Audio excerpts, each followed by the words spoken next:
Hello guys, in this video we start the rocket propulsion, and you can see that there is a rocket initially which is moving with some velocity u, and its mass with the fuel was m naught. Now at some time t, the velocity of the rocket becomes v, and the mass of the rocket, obviously it is burning at a rate of mu because fuel is burning in the rocket, and therefore the mass of the rocket is continuously decreasing.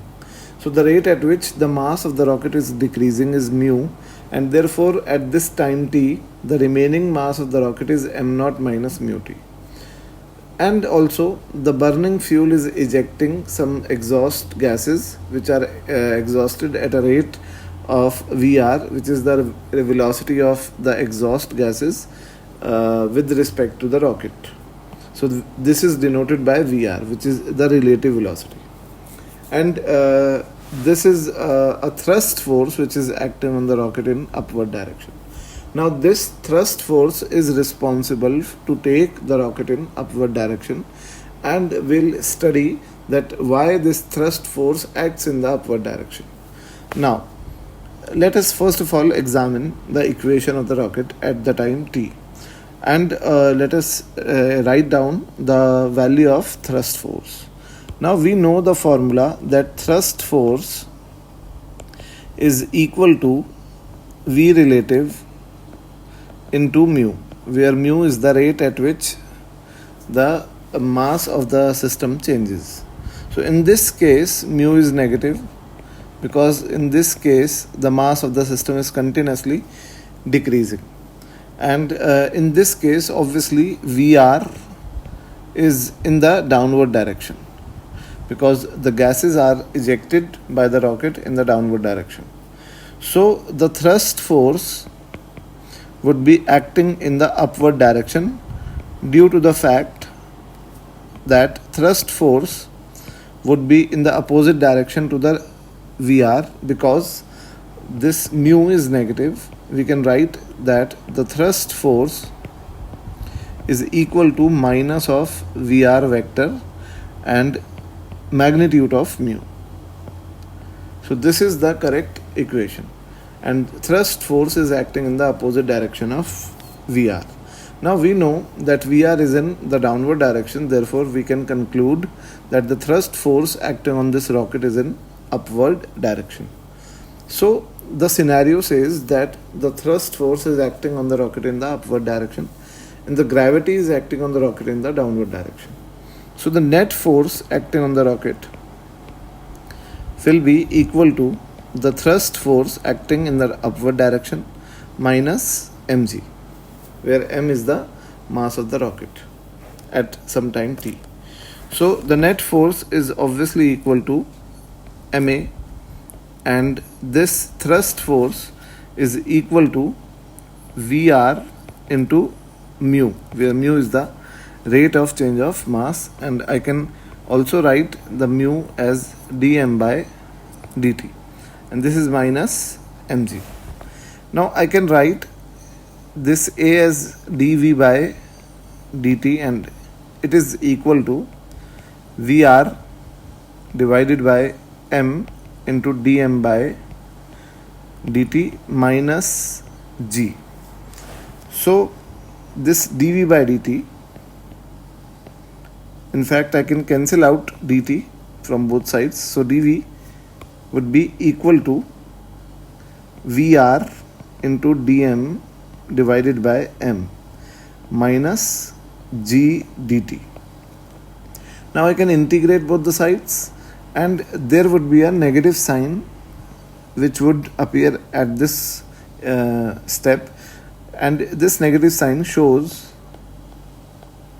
that dm is negative because mass is decreasing. So this negative sign states the fact that the mass of the system is continuously decreasing. So dv would have the limit from u to v, and the limit of mass would be from m naught to m, and the limit of time would be from 0 to t.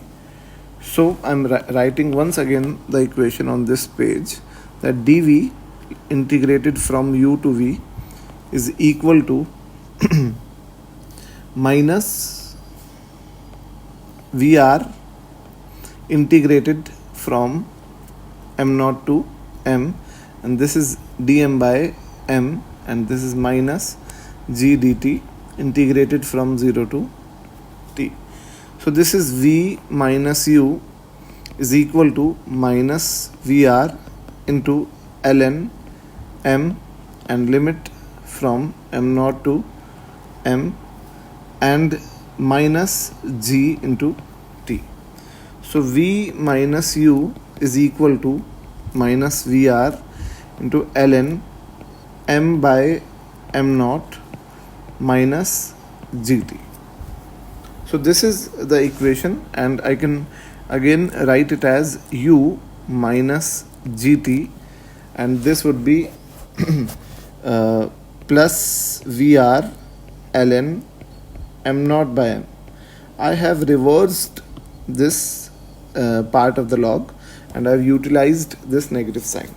So this is the final equation of the velocity of the rocket, and if we wish to find out the acceleration of the rocket, so we can differentiate this equation by writing the value of m as m0 minus mu t. Okay, now this is the equation with effect of gravity. Now when no gravity is present,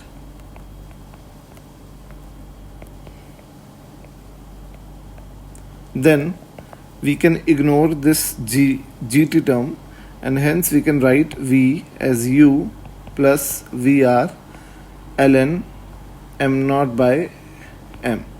And you should always remember that this is a scalar form of the equation, which means that these velocities are already assumed to be acting in the upward direction, and we are just calculating their magnitudes. So this is the equation for the rocket propulsion. Thank you. In this question, there is a rocket of mass 20 kg of the body and engine only, and carrying a fuel of 180 kg. Now this rocket is exhausting the gases at a relative velocity of 1.6 kilometers per second.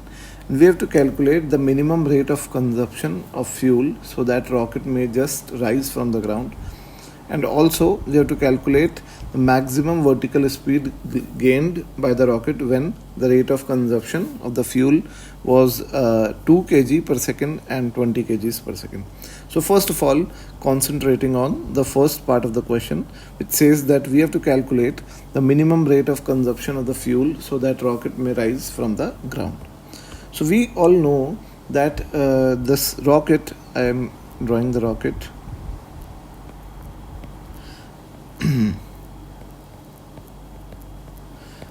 So this is the rocket, and this rocket is having some mass of m plus m initially along with the fuel. So this is the diagram at t is equal to 0. So to lift up this rocket from the ground, the thrust force acts on the rocket in the upward direction, and this thrust force acts against the weight of the rocket, which is mg.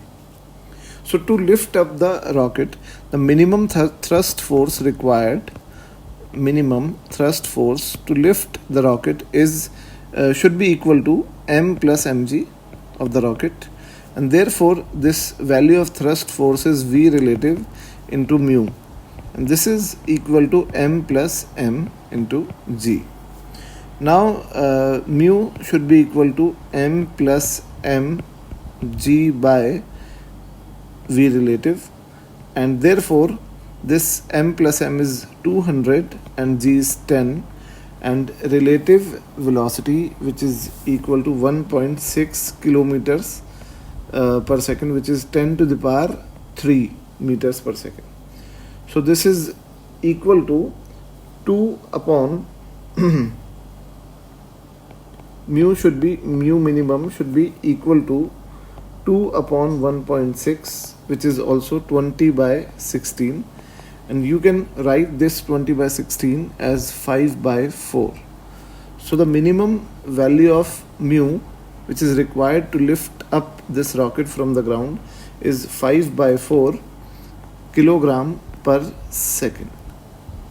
So this is the first part, and now let's move on the second part of the question, that we have to calculate the maximum vertical speed gained by the rocket when the rate of consumption of the fuel is 2 kg and 20 kg. Now we can say that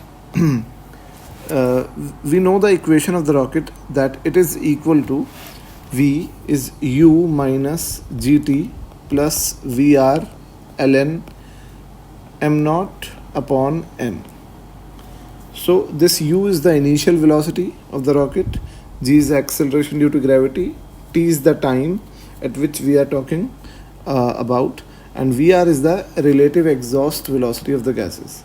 Now m0 is the initial mass of the rocket, and m is the current mass of the rocket at this time t. So we know that at the time t0, when the complete fuel of the rocket gets exhausted, then at that time the velocity of the rocket would be maximum.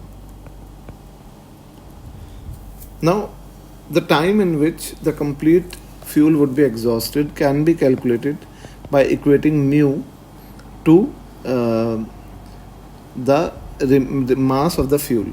So we know that the value of mu dm by dt is the rate at which the fuel is being consumed, and this is equal to mu, which is also given in the question. So m is equal to mu t. This m is the mass of the fuel which is being burnt. So to burn the complete mass of the fuel, the time required can be calculated easily by the formula m upon mu, where m is the mass of the fuel, which is given as 180, and mu is variable because there are two values of mu for which we have to calculate this second part. So this is the time t0. So substituting these values in V, so V max would be equal to U, which was the initial velocity of the rocket, so it was 0, so U was 0. So 0 minus G T0 plus VR into ln m0. m0 is the initial mass of the rocket, which is 200, and the mass of the rocket at the time when all the fuel would be exhausted would be only the mass of the rocket body and its engine. So V max would be equal to this is VR is equal to 1.6 into 10 to the power 3. I'm writing it one line downwards. So V max would be equal to VR, which is 1.6 into 10 to the power 3 meters per second, ln, this is 10, and minus G T0, where T0 is 180 by mu. So this is the value of V max, and if we wish to calculate it for two different values, which is the first one is equal to 2 kg per second and second is 20 kg per second. So mu1 is 2 kg per second and mu2 is 20 kg per second.